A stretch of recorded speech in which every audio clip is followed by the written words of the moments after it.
राजमहल में राजा मोहन सिंह अपने मंत्री भानु सिंह के साथ बैठे हुए थे। चिंता उनके चेहरे पर साफ झलक रही थी। मंत्री जी, ये क्या हो रहा है? हमारे राज्य में चारों ओर बस हाहाकार मचा हुआ है। लोग भूख से मर रहे हैं।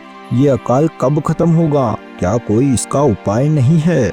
महाराज, हम सब आपके प्रति समर्पित हैं और आपकी चिंता स्वाभाविक है, लेकिन ये तो प्रकृति का प्रकोप है।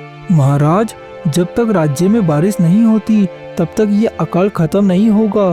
खेतों में अन्न उग नहीं रहा है। स्थिति अत्यंत गंभीर है। बारिश कब होगी? क्या कोई ज्योतिषी नहीं है हमारे राज्य में जो बता सके कोई निश्चित समय बारिश होने का? मुझे जवाब चाहिए। हम कब तक ऐसे ही बैठे रहेंगे? ये कहना अत्यंत मुश्किल है महाराज। बादलों का आना जाना प्राकृतिक है और हमारे नियंत्रण से बाहर है। हो सकता है 2-3 दिन में हो जाए यदि इंद्रदेव प्रसन्न हो सकता है महीनों सालों लग जाए। भविष्यवाणी करना असंभव है महाराज। मंत्री जी, हमारे राजमहल में कितने दिनों का अनाज बचा है? सिर्फ 3 साल का अनाज बचा है महाराज। सिर्फ 3 साल का अनाज? ये तो बहुत कम है। इतने विशाल महल में इतने सेवकों और सैनिकों के लिए ये कैसे चलेगा? इस सब के लिए कौन जिम्मेदार है? महाराज, इसके लिए सरासर किसान दोषी है। उन्हीं का काम है अनाज उगाना और हमें उपलब्ध कराना। अगर उन्होंने पर्याप्त अनाज उगाया होता तो आज हमें ये दिन नहीं देखना पड़ता। वे आलसी है महाराज। तो अब हमें क्या करना चाहिए? हमें अपनी और अपने राजमहल की सुरक्षा सुनिश्चित करनी होगी। हमें अपने भविष्य के लिए सोचना होगा। महाराज, मेरे पास एक उपाय है। हमें तुरंत कार्रवाई करनी होगी। किसानों से 3-3 बोरी अनाज लेकर अपने राजमहल के लिए कम से कम 10 साल का अनाज भंडार में जमा कर लेना चाहिए। ये एक अच्छा उपाय होगा महाराज। इससे हम किसी भी तरह की स्थिति के लिए तैयार रहेंगे। लेकिन वो बेचारे किसान कहाँ से लाएंगे अनाज? उनके यहाँ भी तो अकाल पड़ा है। उनके खेतों में भी कुछ नहीं उगा। वो तो खुद भूखे मर रहे हैं। क्या उन पर यह बहुत भारी नहीं होगा? महाराज, अनाज उगाना किसानों का काम है। ये उनकी जिम्मेदारी है। अगर वो नहीं देंगे तो कौन देगा? उन्हें ये देना ही होगा, चाहे कुछ भी हो जाए। ठीक है मंत्री जी, जैसा आप उचित समझो। इस विषय में आपका निर्णय ही अंतिम निर्णय होगा। ऐलान करवा दो कि प्रत्येक किसान 3-3 बोरी अनाज राजमहल के लिए निकाल कर रख दे। हमें कम से कम 10 साल का अनाज राजमहल के लिए चाहिए। ये हमारे राज्य की सुरक्षा और हमारे भविष्य के लिए अत्यंत आवश्यक है और कोई ढिलाई नहीं होनी चाहिए इस कार्य में। दूसरे दिन सुबह सुबह राजा मोहन सिंह का यह कठोर फरमान पूरे राज्य में सैनिकों द्वारा सुनाया जाता है। सुनो सुनो सुनो, गांव वालों सुनो, महाराज का आदेश है। प्रत्येक घर से 3-3 बोरी अनाज की राजमहल पहुंचा दे। ये राजा मोहन सिंह का आदेश है। यह खबर सुनकर किसान और प्रजा बहुत ही दुखी हुए। पहले से ही अकाल की मार झेल रहे थे। पिताजी कहाँ हो? ले देकर हमारे पास केवल 3 बोरी अनाज बचा है जो हमने बहुत ही मुश्किल से बचा कर रखा है। वो भी राजा को दे देंगे तो हम भूखे मर जाएंगे। हम क्या खाएंगे पिताजी? पता नहीं बेटा, ये काल हमें और क्या क्या दिखाएगा। एक तरफ प्रजा एक एक दाने के लिए तरस रही है, मरने की कगार पर है, तो दूसरी तरफ राजा की ओर से ये बेवकूफ बड़ा फरमान आया है। ये तो हमारी जान लेने पर ही तुले हैं। उधर सरपंच जी के पास गांव के कई लोग इकट्ठा हो जाते हैं। सब चिंतित और परेशान थे। उनके चेहरे पर निराशा और क्रोध साफ झलक रहा था। सरपंच जी, आपने सुना राजा का फरमान? ये कैसा राजा है जो अपनी प्रजा के बारे में नहीं सोचता। एक तो अकाल ने ऐसे ही हमारी कमर तोड़ रखी है। हमारे बच्चे भूखे मर रहे हैं, ऊपर से राजा का ये फरमान। हम कहाँ से लेकर आएंगे 3 बोरी अनाज? हम तो खुद भूखे मर रहे हैं। सरपंच जी, हमें कुछ करना होगा। हम ऐसे नहीं मर सकते। ये कैसा अन्याय है। क्या महाराज हमारी तकलीफ नहीं समझते? मुझे अच्छी तरह पता है अपने गांव की स्थिति। मेरे गरीब किसान भाइयों, मैं खुद परेशान हूँ कि क्या किया जाए। ये तो सरासर अन्याय है। हम क्या कर सकते हैं? हमारी आवाज राजा तक कैसे पहुँचेगी? यह बोलकर सरपंच जी कुछ देर सोचते हैं। तभी उनकी आंखों में आशा की एक नई किरण चमकती है। उन्हें अशोक की याद आती है। मेरे भाइयों, जब जब हमारे गांव पर संकट आया है, तब तब अशोक ने हमें उससे बाहर निकाला है। उसने हमेशा हमें सही रास्ता दिखाया है। आओ चलते हैं अशोक के पास, वही कोई रास्ता बताएगा। सरपंच जी और कुछ गांव वाले तुरंत अशोक के घर पहुंचते हैं। अशोक, ओ अशोक, अरे बाहर निकल भाई। गांव पर इतनी बड़ी समस्या आई हुई है और तुम घर के अंदर बैठे हो। हमें तुम्हारी जरूरत है। राम राम सरपंच जी। अभी राजू से मेरी राजा के फरमान पर ही बात हो रही थी। मैं भी इसी विषय पर विचार कर रहा था। तो इस परिस्थिति में हमें क्या करना चाहिए भाई? हमें तो कुछ समझ नहीं आ रहा। गांव में सभी लोग बहुत ही परेशान हैं। ये फरमान राजा का नहीं बल्कि उनके चाटुकारों का है। सरपंच जी वही राजा को गुमराह कर रहे हैं। हमें उन्हें सबक सिखाना होगा। हमें उन्हें उनकी गलती का एहसास कराना होगा और राजा को भी ये दिखाना होगा कि असली शक्ति क्या है। लेकिन हम ऊंचे पदों पर बैठे मंत्रियों को कैसे सबक सिखाएंगे भाई? वो तो बहुत ही शक्तिशाली है। हमारी बात राजा क्यों सुनेंगे? वो तो उन्हीं की सुनेंगे जो उनकी चापलूसी करते हैं। सरपंच जी आप राज सैनिकों को बोल दीजिए कि अशोक राजमहल के लिए किसी को अनाज नहीं देगा और ना ही किसी को देने दूंगा। उन्हें हमें रोकने दो, तभी हमारी बात राजा तक पहुंचेगी। महाराज, अशोक अनाज देने से मना कर रहा है और गांव वालों को भी ऐसा करने के लिए वो उकसा रहा है। सैनिकों, तुरंत अशोक और सरपंच जी को हमारे पास लेकर आओ। फिर सैनिक तुरंत अशोक और सरपंच जी को राजा के हुक्म का अनादर करने के आरोप में राज दरबार में राजा के सामने पेश करते हैं। अच्छा, तुम लोगों ने अनाज देने से मना क्यों किया और गांव वालों को क्यों भड़काया? अनाज उपलब्ध कराना तुम किसानों का ही काम है। ये तुम्हारी जिम्मेदारी है, फिर भी तुमने लोगों को भड़काया। ये तो राजद्रोह है। इसके लिए तुम दोनों को फांसी भी हो सकती है। राजा की यह बात सुनकर सरपंच जी मन में सोचते हैं। अशोक पर विश्वास करके अनाज देने से मना कर दिया। आज तो फांसी तय है। ये मैंने क्या कर दिया? सरपंच जी डरकर अशोक की ओर देखने लगे। महाराज हम आपके प्रति पूरी तरह से वफादार हैं, लेकिन हमारे गांव से पानी सहित बादलों की चोरी हो गई है। इसीलिए हम आपको अनाज देने में असमर्थ हैं। खेतों में पानी नहीं है तो अनाज कहां से आएगा? हम क्या उगाएंगे? हमारे पास तो खाने के लिए भी अनाज नहीं है। बादलों की चोरी? ये क्या कह रहा है ये किसान मंत्री जी? क्या आपने कभी बादलों की चोरी सुनी है? ये किस तरह की बात है? महाराज मैं सही बोल रहा हूँ और इसके लिए तो मंत्री जी जिम्मेदार है।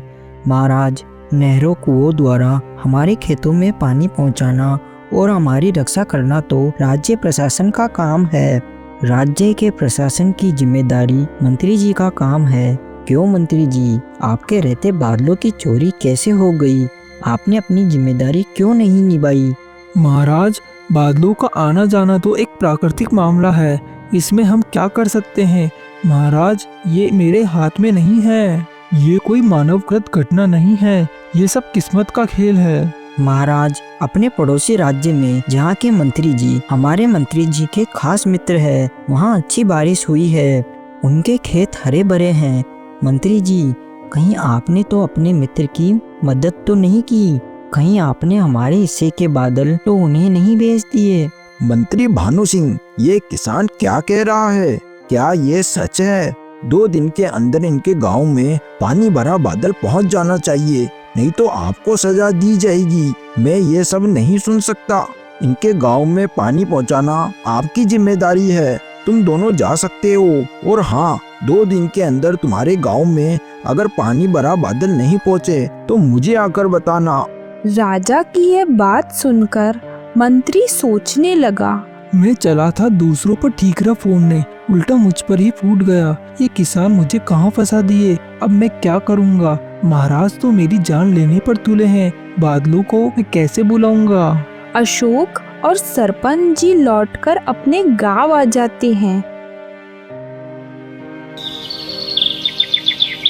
फिर अगले दिन सुबह होने पर मंत्री भानु सिंह अशोक के घर पहुंच जाते हैं। अरे अशोक भाई, जरा बाहर आना, कहाँ फंसा कर रख दिया तुमने? मेरी तो नींद उड़ गई। सुनो जी, बाहर सैनिकों के साथ मंत्री जी आए हुए हैं और आपका नाम लेकर घर से बाहर बुला रहे हैं। वे बहुत परेशान लग रहे हैं। ठीक है, उन्हें जाकर कह दो कि मैं खाना खाकर आराम कर रहा हूँ। मैं उनसे 1 घंटे बाद मिलूंगा। अशोक की पत्नी ऐसा ही करती है। वो बाहर जाकर मंत्री जी से अशोक ने जो कहा वह कह देती है। कोई बात नहीं, हम इंतजार कर लेंगे, मेरे पास और कोई रास्ता नहीं है। इधर गांव में सैनिकों के साथ मंत्री जी के आने की खबर तेजी से फैल जाती है, तो सरपंच जी जल्दी से मंत्री जी के पास जाते हैं।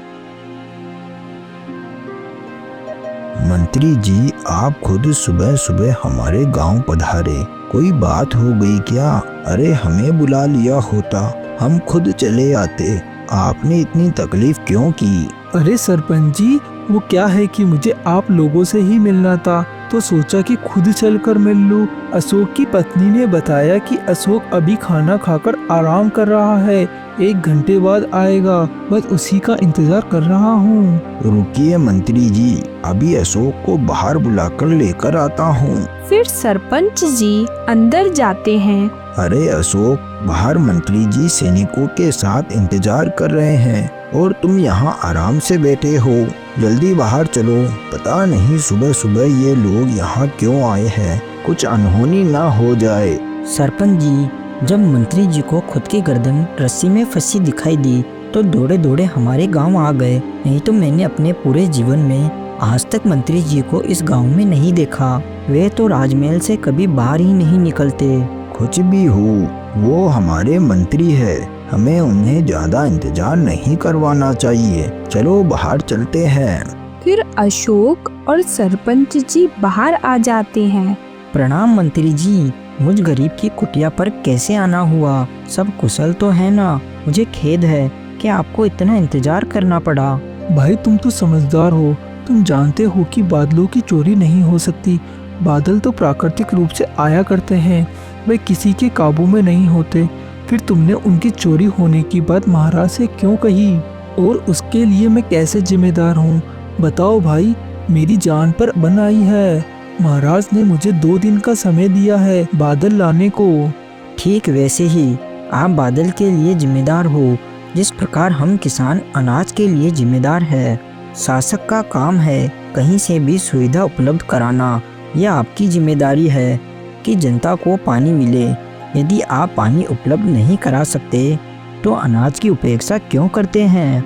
ठीक है भाई, मैं अपनी गलती मानता हूँ, मैं स्वीकार करता हूँ कि मैं गलत था। अब क्या करें ये बताओ? अगर 2 दिनों के अंदर बादल आकाश में नहीं छाए तो मुझे फांसी या आजीवन कारावास हो सकता है। मेरी जान खतरे में है। देखिए मंत्री जी, 3 से 4 महीने में बारिश होनी ही है। ये प्राकृतिक चक्र है। यदि नहीं भी हुई तो यहाँ से 40 कोस दूर जो झील है उससे 3 महीने में नहर खोदकर पानी ले आएंगे। ये एक अच्छा समाधान होगा मंत्री जी। इससे हमारे राज्य में हमेशा पानी रहेगा। मुझे कुछ समझ नहीं आ रहा, तुम्हारी क्या योजना है? राजा ने हमें 2 दिन का समय दिया है, फिर 3-4 महीनों का समय कहाँ से आएगा? वे मुझे फांसी पर लटका देंगे। ऊपर से अकाल से पीड़ित किसान और जनता के पास खाने को कुछ नहीं है, तो फिर ये नहर खोदने का काम वो कैसे करेंगे? महाराज से बोल दीजिएगा कि बादलों के राजा से आपकी बात हुई है और बादलों के राजा ने कहा है कि अगर तुम लोग जनता को 4 महीने का खाना और मजदूरी दोगे तो 4थे महीने तुम्हारे खेतों में पानी की कमी नहीं होने दूंगा। ये एक दिव्य संदेश है मंत्री जी, राजा इस पर अवश्य विश्वास करेंगे। लेकिन इन 4 महीनों में अगर बारिश नहीं हुई तो फिर क्या होगा? हम राजा को क्या जवाब देंगे? तब तो हमारी जान सच में खतरे में होगी। 4 महीने अगर सारी जनता को खाना और काम मिल जाए तो 4 महीने काफ़ी है 40 कोस से नहर खोदकर खेतों में पानी को लाने के लिए, और ये अकाल को हमारे राज्य से सदा के लिए भगा देगा मंत्री जी। और हम सिर्फ बारिश का इंतजार नहीं कर सकते, हमें आत्मनिर्भर बनना होगा। समझ गया अशोक, तुम तो अत्यंत बुद्धिमान हो। राजमहल में पूरी जनता के लिए कम से कम 6 महीने का अनाज पड़ा है। मैं अभी तुरंत जाकर महाराज के सामने ये विचार रखता हूँ।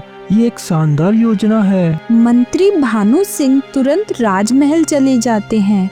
महाराज, हमारी बात बादलों के राजा से हो चुकी है और वो 3 से 4 महीनों में हमारे यहाँ पहुँचने वाले हैं। लेकिन शर्त यह है कि इन 3-4 महीनों में जनता के लिए काम और अनाज दोनों उपलब्ध कराना होगा। हमें उन्हें मजदूरी देनी होगी और भोजन भी। ठीक है मंत्री जी, 4 महीनों के लिए राज भंडार खोल दो, बदले में जनता को कोई काम लगवा दो। ये तो बहुत ही अच्छी खबर है। आखिरकार हम इस अकाल से मुक्ति पाएंगे। मंत्री भानु सिंह राजा के आदेश का पालन करते हुए जनता को राशन उपलब्ध कराने के साथ साथ उन्हें नहर खोदने के काम में लगा देता है। लेकिन राज्य का डाकू गब्बर सिंह अपने साथी मंगल सिंह के साथ जनता के राशन को बीच में ही लूट लेता है।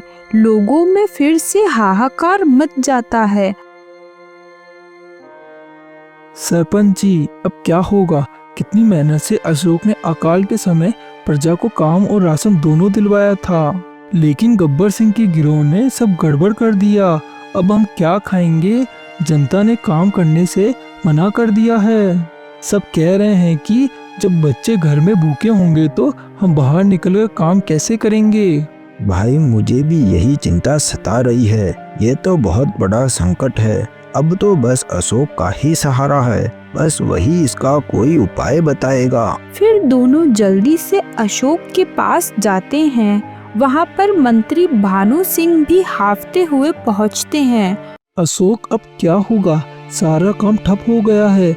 मैंने राजा से कहकर प्रजा के लिए राशन भी राज भंडार से भिजवा दिया, लेकिन बीच में ही डाकू गब्बर सिंह को इसकी भनक लग गई और उसने सारा अनाज लूट लिया। अब क्या करे?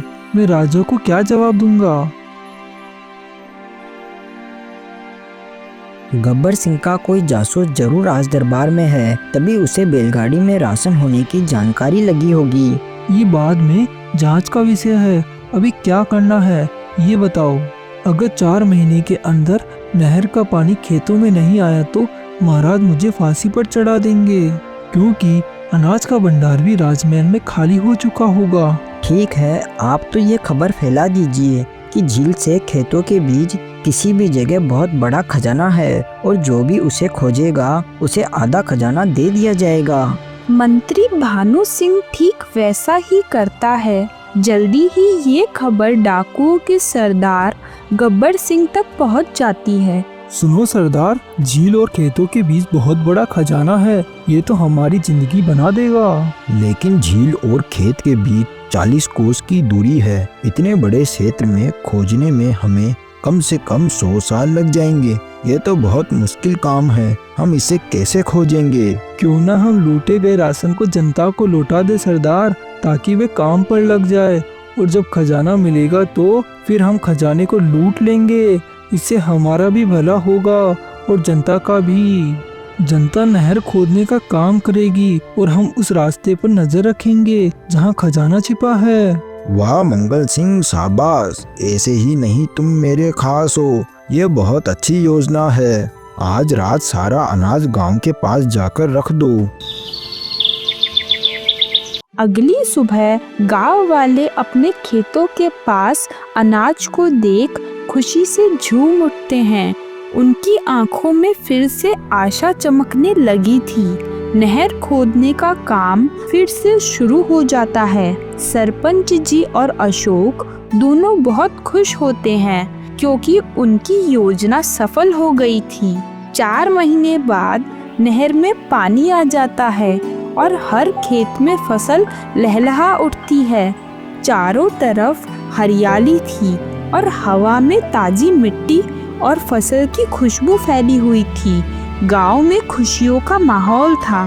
क्यों मंत्री जी, 4 महीने हो गए लेकिन न ही आपके पानी वाले बादल आए और न ही झील से खेतों के बीच कोई खजाना मिला। ये क्या माजरा है? महाराज, खेतों में बादलों से पानी चाहिए था जो नहर के द्वारा पहुंच रहा है, और रही बात खजाने की, तो सारे खेतों में सोने की जैसी फसल लहरा रही है।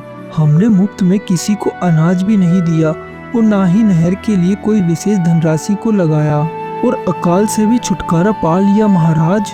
वाह मंत्री जी वाह, आपकी इस कार्य की जितनी प्रशंसा की जाए वो कम है। आपने असंभव काम को भी संभव करके दिखाया है। आपके इस महान कार्य के लिए हम आपको 10,000 स्वर्ण मुद्राएं इनाम के रूप में देने की घोषणा करते हैं। महाराज, इस कार्य का असली हकदार मैं नहीं बल्कि गांव से आया हुआ बुद्धिमान किसान अशोक है, जिसने अपनी बुद्धिमत्ता के बल पर बिना किसी अतिरिक्त धनराशि खर्च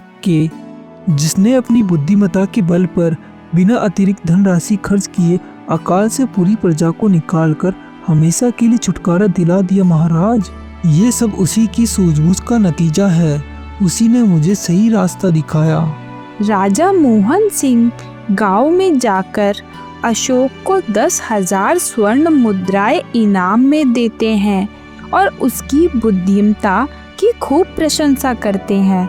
राजा को एहसास हुआ कि उन्हें अपने चाटुकार मंत्रियों की ही नहीं बल्कि अपनी प्रजा की भी सुननी चाहिए और सच्चे ज्ञान की कद्र करनी चाहिए। और इस तरह एक बुद्धिमान किसान ने अपनी सूझबूझ और धैर्य से पूरे राज्य को अकाल से बचाया।